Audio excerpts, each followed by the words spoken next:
A very good morning to you from the woods here in Bavaria. My name is Professor Edward Borodzicz. My specialist subject is risk and crisis management, and this is the 19th of my Corona Walks videos, which I shoot when I go for walks in the woods. And today I want to talk about the good, the bad and the ugly. What's gone well, what's gone badly, and what's just plain ugly. Let's start with the good. Well, the first bit of good news, look, beautiful sunshine. Here I am, the Deutsche Wetterservice has assured me that I'm going to get 11 hours of sunshine today. This is a walker's paradise, and every day the day is going to get longer by 3 minutes. This is also good news because this warmer weather is also going to put Corona on the back foot. Looking at the statistics around Europe, which I admire every day, we can see that there's a slow but certain drop in infections and deaths just about everywhere on the continent. There are a few hot spots, but they are hot spots, but the general trend is down, and this is very good news. And if we look around the world, we can also see similar pictures from the statistics in countries like India, where there's been a big drop, huge drop in both infections and deaths. And this is good news. And why is this happening? Well, it's happening for a number of very simple reasons. One, we're social distancing. We're keeping away from each other. Most of us are obeying the rules. We're doing what we've been asked to do. It's not very nice, but we're doing it. Two, we're wearing masks. So in places where we have to go, like supermarkets and drugstores and important places that we must visit, government offices, we must wear masks. And if we wear those masks, we reduce our likelihood of infecting each other. This is also good news. The sad news is that lockdown works. As horrible as lockdown is, and it's not very pleasant, no one likes it. I'm really missing going out. I'm really missing going out for a drink. I'm really missing going to a restaurant. I'm really missing going on holiday. I want to do all of these things, but I can't because of the lockdown.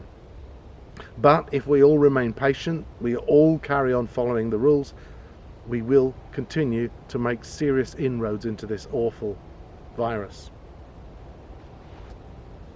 Other reasons why it's going down, it's because we're working across borders. We're now controlling who goes in and out of countries. I hate to see borders. I really don't like borders. They upset me.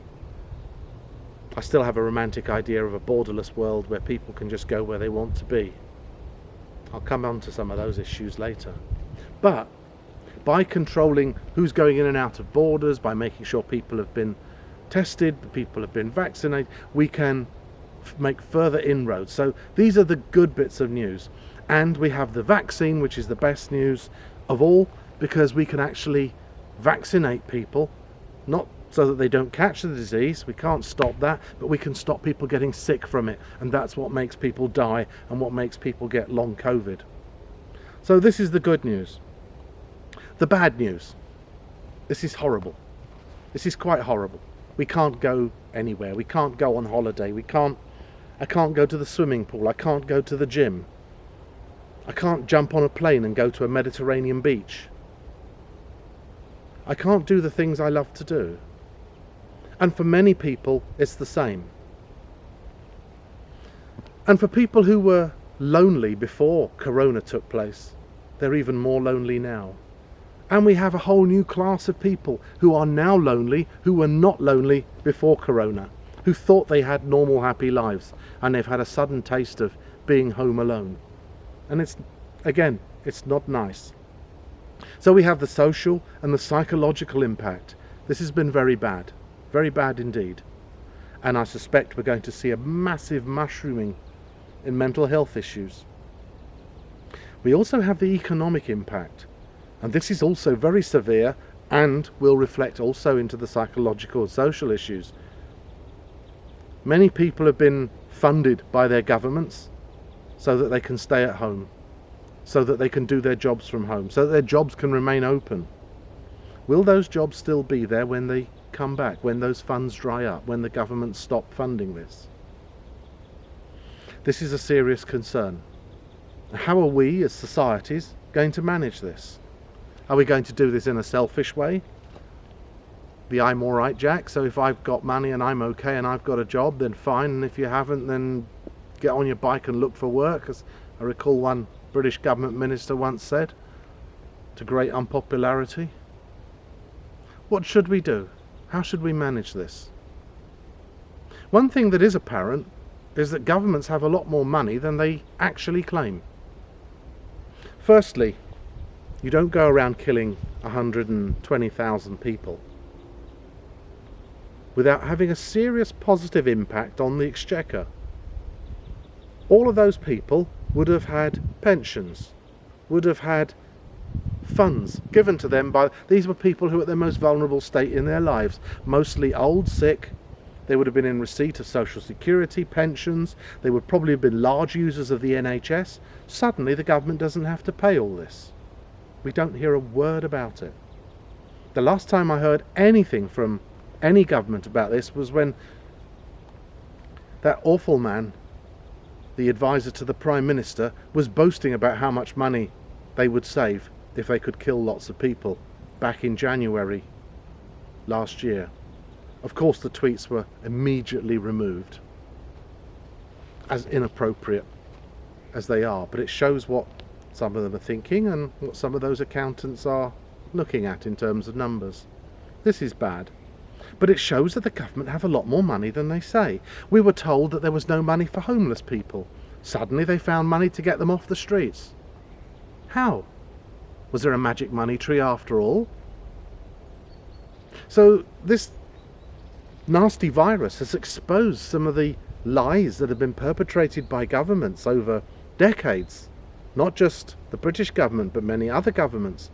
And suddenly, here in these times of emergency, there's apparently lots of fat in the bank and we can go and take this money, or we can borrow some more, and we can manage our way out of these situations.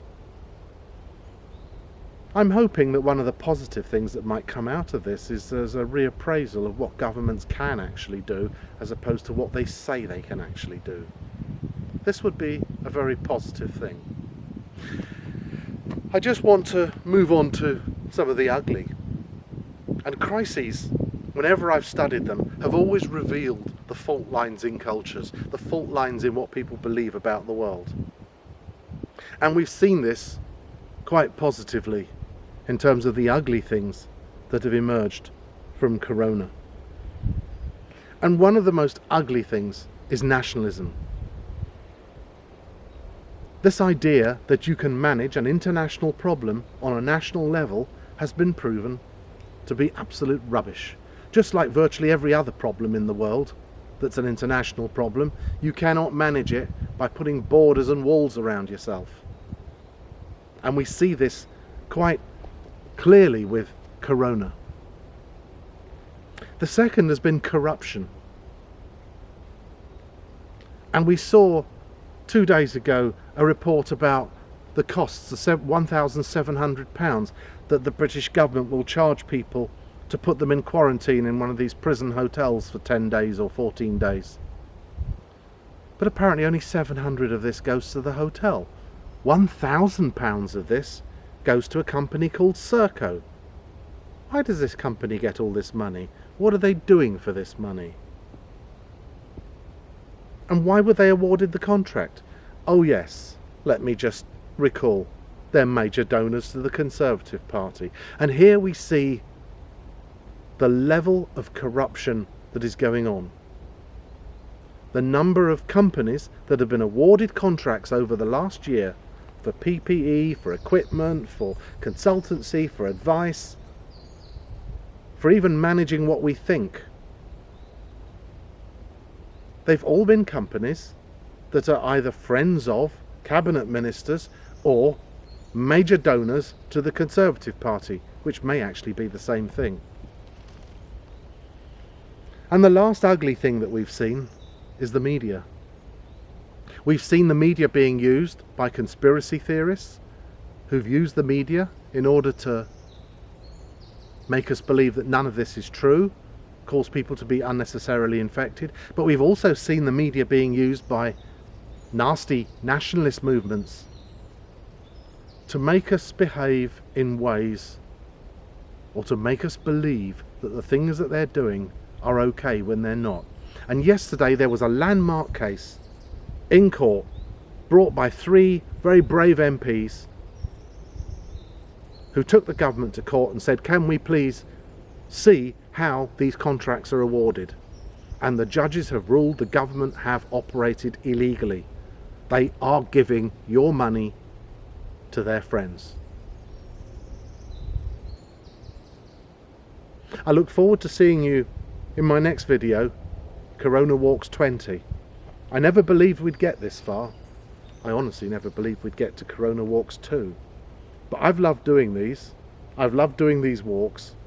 And I've loved the comments that I've been receiving from people and the encouragement that I've received for doing these. And if they give you some respite and something interesting to listen to, other than the diatribe in the biased media, then I'm really glad to have been some service.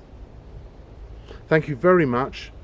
The sun is absolutely gorgeous. The forest is beautiful. It's time I went out and got myself stuck in there. Goodbye.